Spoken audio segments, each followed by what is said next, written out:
Halo guys, bagaimana kabar kalian? Semoga kalian baik-baik saja ya. Video kali ini Mimin akan membahas part 2 dari dongkua yang berjudul The Island of Siliang. Nah, daripada menunggu lama, langsung saja yuk kita bahas part 2-nya. Setelah Tuli terbangun dari tidurnya, dia merasa baikan. Tubuhnya yang kemarin lebam sekarang sudah sembuh. Dia juga sudah bisa melakukan aktivitas seperti biasanya. Sementara di tempat lain, Nona Hulingki sepertinya sedang mempersiapkan dirinya untuk bertemu dengan pria yang sudah dijodohkan keluarganya. Dia sangat cantik dengan polesan eyeshadow di wajahnya. Sementara di tempat lain, terlihat keluargaku dan keluarga Cheng sedang berada di dalam pavilion Changdian. Mereka datang ke pavilion ini bukan tanpa alasan. Mereka datang untuk mencari tahu siapa dalang dari pembobolan pavilion Changdian. Tapi bukannya bekerja sama, istri Paman Cheng ini malah membuat keributan. Dia malah menuduh keluargaku yang telah melakukan pembobolan itu. Di sini Paman Cheng meminta istrinya untuk jangan asal bicara tanpa bukti. Di sini mereka pun langsung mencari petunjuk dan mereka menemukan sebuah buku yang dimana di dalam buku itu ada monster kayu yang terkunci di sana. Tapi dilihat dari petunjuk ini, pasti monster kayu ini sudah dilenyapkan oleh sang pembobol. Nah, di sini dua keluarga ini pun langsung membahas apa yang mereka temukan. Ya, sederhananya dalam kasus ini ada seorang master yang terlibat dalam kejadian ini dan dalam menyingkirkan boneka. Mungkin dia tak sengaja merangsang pesona kalender pulau dan terjadilah ledakan. Ya, walaupun ada seorang dewa yang telah melakukan hal itu, tapi mereka juga tak bisa menemukan jejaknya. Mereka juga sudah memeriksa seluruh penduduk pulau, tapi tidak ada satupun yang mencurigakan. Dan dalam kasus ini mereka juga masih mencurigai tetua Feng. Mungkin dia ada hubungannya dengan kejadian ini. Sementara di tempat lain, Nona Lingki telah dijodohkan keluarganya dengan anak kedua Paman Cheng. Seng Xuan sangat menyukai Nona Lingki. Tapi sebaliknya, Nona Lingki sangat biasa saja dengan Seng Xuan. Belum lama mereka bertemu, Hulingki langsung pulang karena ada sesuatu yang terjadi di rumah mereka. Wajah Seng Xuan terlihat sangat lemah. Dia kemudian menitipkan parfum yang sudah dia olah untuk Hulingki. Nah, ternyata di sini Nona Lingki sama sekali tidak menginginkan pernikahan ini.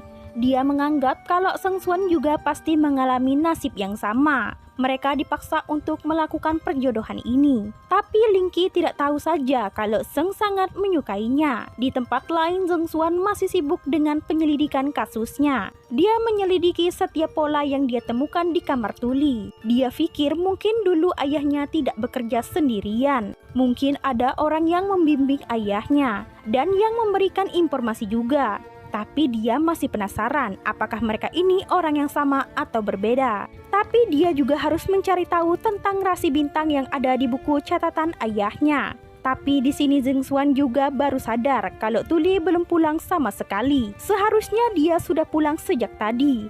Tapi tanpa sepengetahuan Seng Xuan, ternyata Tuli pergi menjenguk manusia fana yang terdampar ini. Dia menunjukkan kenang-kenangan dari ayahnya dulu. Untuk menghibur Tuli, Xiaozi menceritakan tentang cerita dunianya.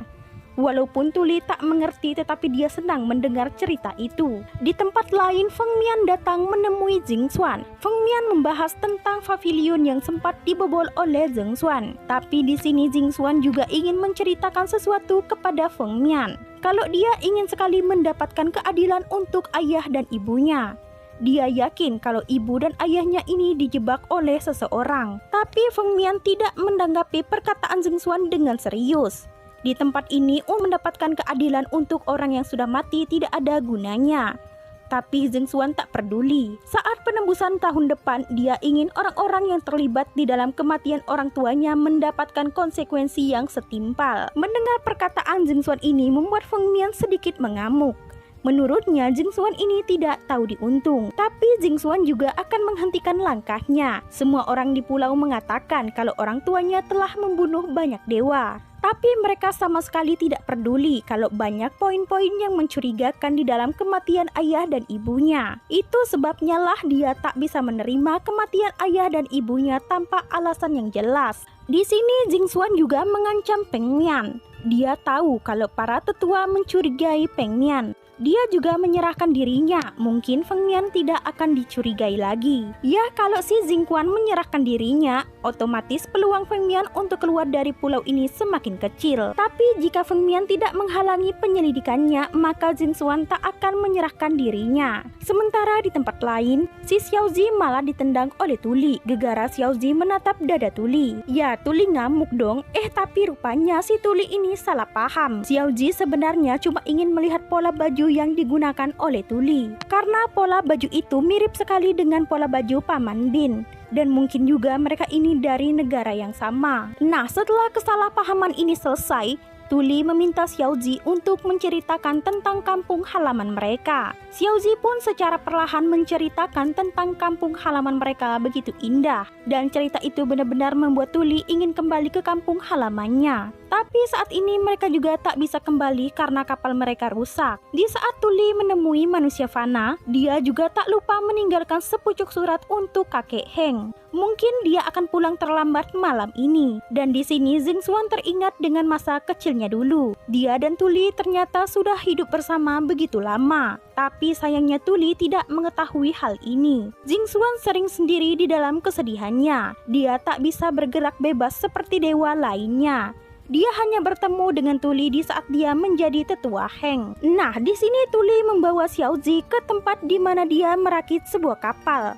Menurut pengamatan Paman Bin, kapal ini terlihat kokoh walau diterjang oleh ombak. Xiaozi juga mengatakan kalau Tuli bisa ikut pergi dengannya. Mereka bisa menempatkan perahu Tuli di atas kapal mereka. Tentu saja itu membuat Tuli sangat senang, tapi mereka juga harus memperbaiki kapal mereka. Dengan bahan yang kurang, mungkin mereka bisa saja meminta bantuan penduduk Pulau Siliang. Xiaozi sangat berharap kalau mereka bisa mengunjungi Pulau Peri itu. Tapi permintaan yang satu ini benar-benar tak bisa Tuli turuti. Penduduk Pulau Siliang sangat membenci manusia fana. Tuli tak ingin dewa-dewa di sana menghajar para manusia fana ini. Setelah pertemuan ini, Tuli pun kembali ke rumahnya. Sementara di tempat lain, Jingquan akan bersiap-siap untuk pergi ke Pavilion Changdian. Dia ingin mengikuti para penjaga, dan dia juga menghancurkan penghalang yang dibuat oleh Feng Mian. Di sini dia tak bisa berpura-pura lemah terhadap Feng Mian lagi. Nah, di tempat lain, Lingqi mendengar percakapan keluarganya.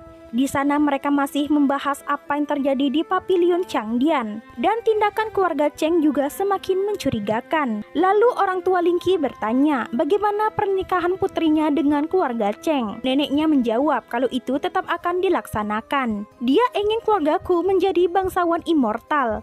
Walaupun Lingqi tak menyukai Cheng Xuan, pernikahan mereka sudah tak bisa terpisahkan lagi. Karena ini adalah bagian rencana untuk kembali ke alam surga. Tapi menurut ayah Lingqi ini terlalu kejam untuk putrinya. Di sini Lingqi tak tahan lagi. Dia pun menerobos masuk. Dia duduk dan dia mengatakan kalau dia mengerti. Dia bersedia untuk melakukan apapun. Tapi dia juga butuh waktu untuk semua ini. Tapi nenek Lingqi tak peduli. Dia hanya meminta Lingqi untuk mengawasi keluarga Cheng, supaya mereka tak melakukan hal buruk dalam penebusan surga tahun depan. Dan dia pikir juga Lingqi harus segera menikah dengan keluarga Cheng. Tak ada yang bisa Lingqi lakukan selain mengikuti kemauan neneknya ini. Sementara di tempat lain, Jingquan sudah berada di Pavilion Changdian. Dia mulai mencari nama-nama bahan untuk kebutuhan penyelidikannya. Dan dia juga membutuhkan jamur api dari keluarga Cheng. Setelah semuanya beres, dia pun langsung pergi dari sana. Tapi tiba-tiba Paman Cheng datang. Jingquan langsung merubah dirinya menjadi tuan dari keluarga Hu. Suatu kehormatan mereka berdua bisa bertemu di sini. Mungkin ini kesempatan yang bagus untuk Jingquan. Dia langsung bertanya tentang formasi yang digunakan dalam pemberontakan 10 tahun yang lalu. Merupakan formasi rasi bintang. Ada beberapa hal juga yang dia tidak pahami. Sejumlah jamur api juga dicuri dari keluarga Cheng. Tapi walaupun begitu, Paman Cheng sama sekali tidak tahu menau. Jamur api memang merupakan simbol keluarga Cheng. Dan tentunya tetua Hu juga tahu kalau posisinya di keluarga Cheng hanya sebatas menantu. Dan dia tak tahu banyak tentang hal itu. Dan usut punya usut juga. Jingquan baru mengetahui kalau tetuaku ini yang membantu ayahnya Jingquan untuk meminjamkan catatan kuno formasi rasi bintang ke Pavilion Changdian. Nah, karena waktu Jingquan ini sudah hampir habis, Dia pun memutuskan untuk pergi saja dari sana. Sementara di tempat lain, Xiaozi masih penasaran dengan gelang yang dia punya ini. Di sini Paman Bin pun datang menjelaskan sedikit tentang gelang ini. Gelang ini dipercayakan seorang bajak laut kepadanya sebelum dia meninggal. Dan pemimpin bajak laut yang bernama Tu Hao secara kebetulan menemukan sebuah artefak pagoda untuk menuju Pulau Siliang. Pulau Siliang sangat ajaib dan indah, yang dimana di pulau itu tempat tinggalnya para peri. Dan untuk membuktikan itu benar-benar ada, Tu Hao menyerahkannya kepada orang lain. Dan dia pun tak pernah kembali lagi. Dan Tu Hao ini adalah ayahnya Tuli. Dan untuk mencapai tujuan mereka, tidak mudah untuk masuk ke jalan belakang.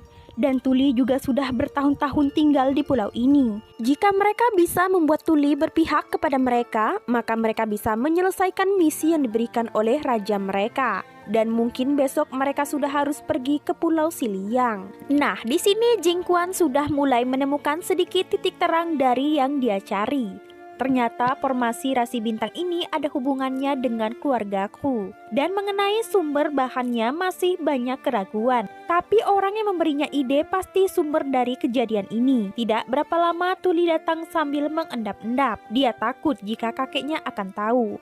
Tapi saat Tuli kembali ke kamarnya terdengar suara kakek Heng. Tuli langsung saja menghampiri kakek Heng. Kakek Heng sangat khawatir sebenarnya. Hal seperti apa yang membuat Tuli sering sekali terlambat pulang akhir-akhir ini. Tuli beralasan kalau dia membuat taruhan dengan Linglong. Dia kalah dan dia harus melakukan beberapa pekerjaan untuk keluarganya. Di sini Jing Quan bertanya bagaimana hubungan Tuli dengan keluarga Hu. Tuli menjawab kalau hubungannya dengan keluarga Su baik-baik saja. Tak perlu menunggu lama lagi, Tuli langsung pamit dari kamar kakek Heng. Di sini Tuli sangat berterima kasih kepada kakek Heng. Selama ini hanya dia yang melihat Tuli sebagai manusia di pulau ini. Dan sekarang Tuli telah menemukan manusia sama sepertinya. Sebenarnya di sini Jing Quan ingin memberitahu Tuli apa yang dia temukan. Tapi sekarang bukanlah waktu yang tepat.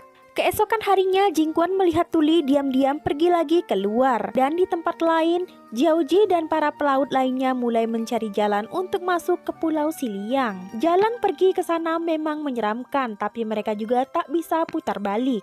Mereka harus tetap maju ke depan, dan mereka pun berhasil menemukan Pulau Siliang. Di tempat lain, Feng Mian datang menemui Jing Quan.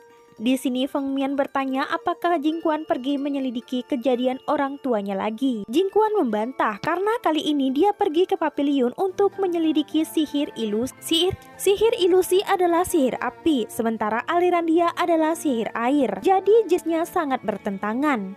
Waktu dia ke pavilion, dia membaca satu kitab, di mana kalau rumput api bisa mengatasi penolakan terhadap sihir api. Meskipun dia tidak terlalu percaya dengan pengampunan langit, tapi jika dia bisa menguasai sihir ilusi, maka sihir ilusi dalam jangka panjang. Tapi rumput api dari keluarga Seng ini sangat sulit untuk didapatkan, dan dia ingin Feng Mian membantunya.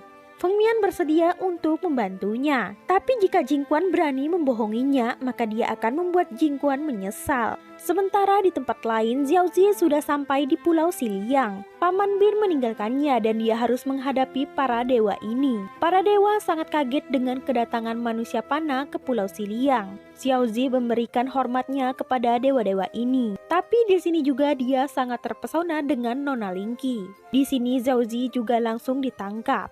Tidak hanya Xiaozi, Tuli juga ikutan ditangkap. Mereka berdua diadili di depan banyak dewa dan para tetua. Nona gembul ini mulai memeriksa barang-barang yang dibawa oleh Xiaozi dan rekan-rekannya. Barang-barang ini akan diperiksa secara keseluruhan. Xiaozi juga dicerca berbagai pertanyaan. Bagaimana dia bisa datang ke tempat ini? Xiaozi menjawab kalau dia menyeberangi laut untuk berbisnis ke Silla. Tak disangka mereka menemui badai di laut dan terdampar di tanah dewa. Sontak para tetua pun langsung kaget. Ini mengingatkan mereka pada 11 tahun yang lalu, di mana alasan ini sama persis dengan alasan ayah Tuli. Nah, untuk memastikan ini benar atau tidak, Paman Cheng meminta Xiaozi untuk membawa kapal mereka ke Pulau Siliang. Tapi sayangnya Xiaozi tak bisa melakukan itu karena kapal mereka menabrak karang dan rusak seketika. Xiaozi juga meminta para dewa ini untuk memperbaiki kapal mereka, supaya mereka bisa cepat kembali ke dunia mereka. Tapi tentu saja itu tidak mudah, karena dewa-dewa ini tidak boleh terkena air. Mereka mereka harus memikirkannya. Tapi kedatangan manusia panah ke pulau mereka ini juga sudah memberikan mereka harapan untuk bisa keluar dari pulau ini. Dan mungkin mereka bisa menginterogasi para manusia ini secara rinci. Nah, di sini Paman Cheng langsung mendekati Paman Su. Dia membahas tentang pertemuan mereka kemarin. Tapi Paman Su sama sekali tidak mengerti dengan apa yang dikatakan Paman Cheng ini. Dan di sini Paman Su sadar kalau yang kemarin bukanlah Paman Su, melainkan orang lain yang menyamar menjadi Paman Su. Di sini Paman Cheng mulai bingung karena dewa yang bisa menggunakan ilmu kamuflase adalah Feng Mian. Dan apakah Feng Mian ada hubungannya dengan semua ini?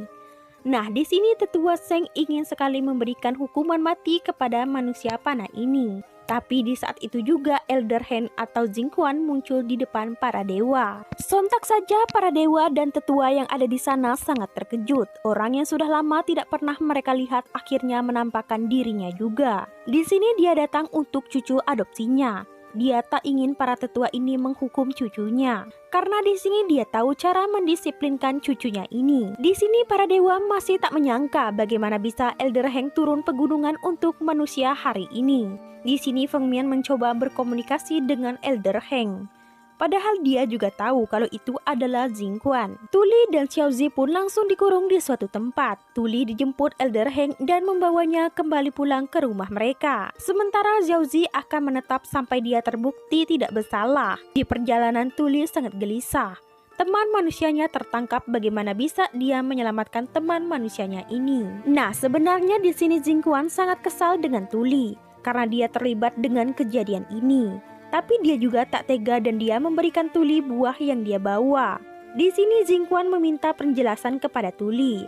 Di sini Tuli menjelaskan kalau pria tadi adalah manusia yang sama sepertinya. Mereka juga dari kota yang sama. Tuli sangat senang beberapa hari ini dia mendengar banyak cerita tentang dunia mereka. Tapi di sini Jing Quan sangat kesal dengan apa yang dikatakan Tuli ini. Dia tak banyak bicara dan langsung pergi dari sana. Sementara di tempat lain, Bibi Gembul ini sangat kesal kenapa para dewa membiarkan Tuli begitu saja dibawa oleh Elder Heng. Dia sangat kesal kenapa ayahnya tidak bertindak. Tapi seperti yang kita tahu kalau Elder Heng adalah dewa yang paling disegani di Pulau Siliang. Tidak hanya tetua Cheng, tetuaku juga tidak bisa berbuat banyak ketika Elder Heng muncul sewaktu Tuli diadili. Elder Heng juga mengumumkan kalau Tuli adalah cucu adopsinya. Selama dia hidup, tidak ada satupun dewa yang boleh menyentuh Tuli. Di sini tetua Cheng mempunyai firasat yang buruk. Menurutnya, kejadian 10 tahun lalu akan terulang.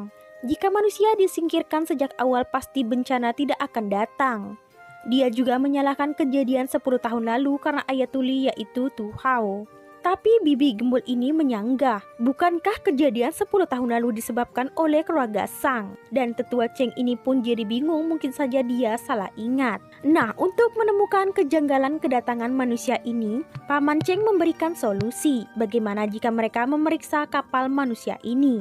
Mungkin ada rahasia yang tersembunyi di sana. Dan kalau benar-benar ada rahasia yang disembunyikan, mungkin ini lebih menguntungkan untuk keluarga Cheng. Tetua Cheng pun setuju. Dia meminta menantunya untuk mengirim orang pergi ke kapal itu. Sementara di tempat lain, tuan mudaku ini masih memikirkan kejadian 10 tahun yang lalu, di mana di sini juga dia yang memeriksa kapal milik ayah Tuli. Dia juga melihat betapa tidak berdayanya keluarga Sang ketika menghadapi manusia. Dia juga sangat mengingat bagaimana Tuli sewaktu kecil dan dia diasuh oleh orang tua Jing Quan. Dan betapa mengerikannya bencana setelah kedatangan para manusia ke pulau mereka. Para dewa yang ada di Pulau Siliang ini sangat cemas dengan kedatangan manusia ke pulau mereka. Apakah ini sebuah kesempatan atau... Nah teman-teman, itu tadi adalah part 2 dari Donghua yang berjudul The Island of Siliang. Bagaimana menurut kalian? Komen di bawah ya. Dan untuk part 3-nya akan segera menyusul. Bye-bye.